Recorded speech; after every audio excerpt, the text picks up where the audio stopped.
Full panel with me now. Scott Bolden, NewsNation political contributor. She is the national political reporter for The Hill. That's Scott. That's Julia Manchester. Chris Steyerwalt, host of The Hill Sunday, senior fellow at the American Enterprise Institute. And Denise Gitsham, NewsNation political contributor as well. Hello to you all. Happy Friday. Thanks for being here. What's going on here?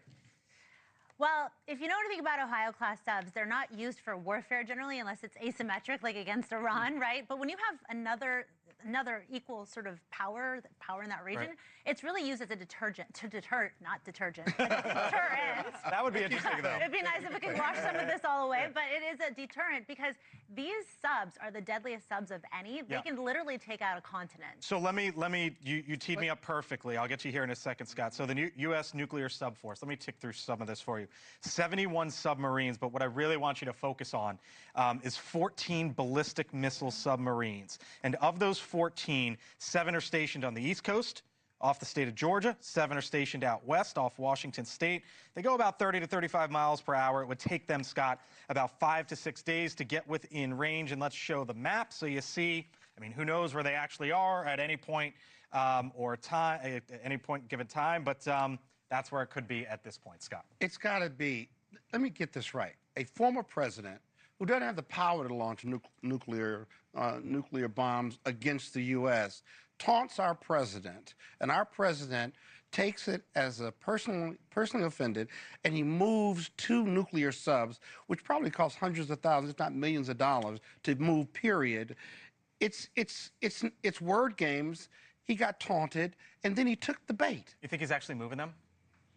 Well, you got to take him. We wouldn't know because they're almost. Well, why would he volunteer? Well, I shouldn't say why would he voluntarily mislead us, but I take that back. He may voluntarily mislead us. But the reality is, we're moving the subs allegedly, and it's like 2 8-year-olds taunting one another and playing war games with toy soldiers and toy tanks. So this comes as the president doesn't look at 6 months in, more than Julia. Yeah.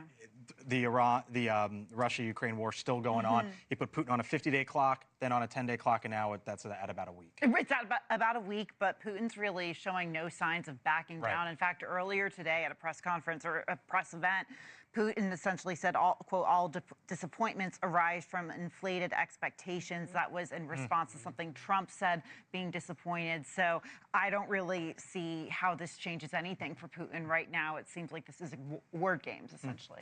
Well, Counselor, you mentioned how much money it might cost to move these 2 Ohio-class submarines.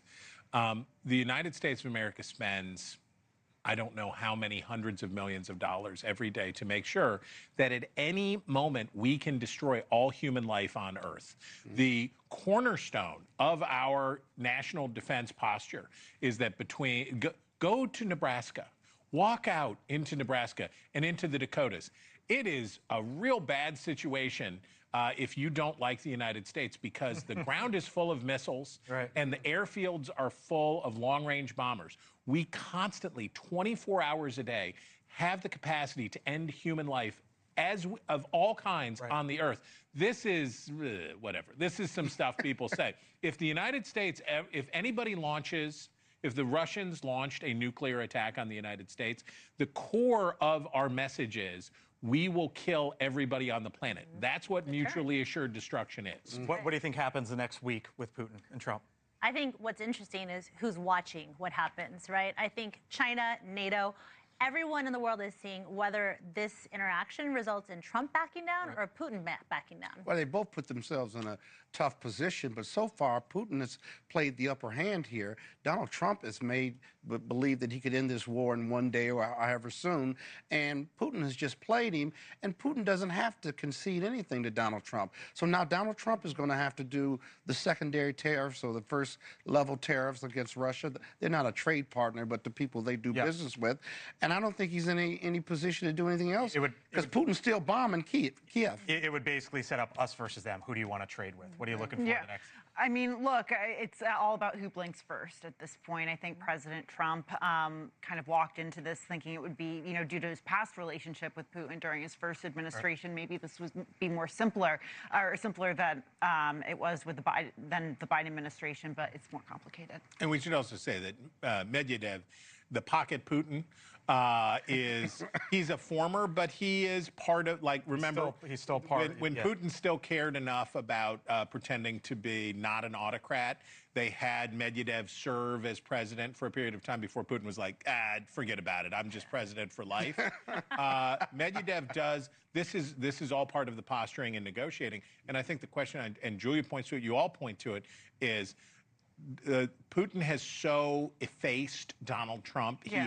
He has put Trump in such a bad position that unless he can bring enough force to bear on trade, on sanctions, to get them to stop killing people in Ukraine, it's not good. All right. Thank you all. Appreciate it. Thanks for coming in on a Friday. Still to come tonight. It's. Do you think this is what America wants? Oh, they're desperate for it. You can hear the cries in the streets as people say, if only Blake and Chris will look at pictures. Oh.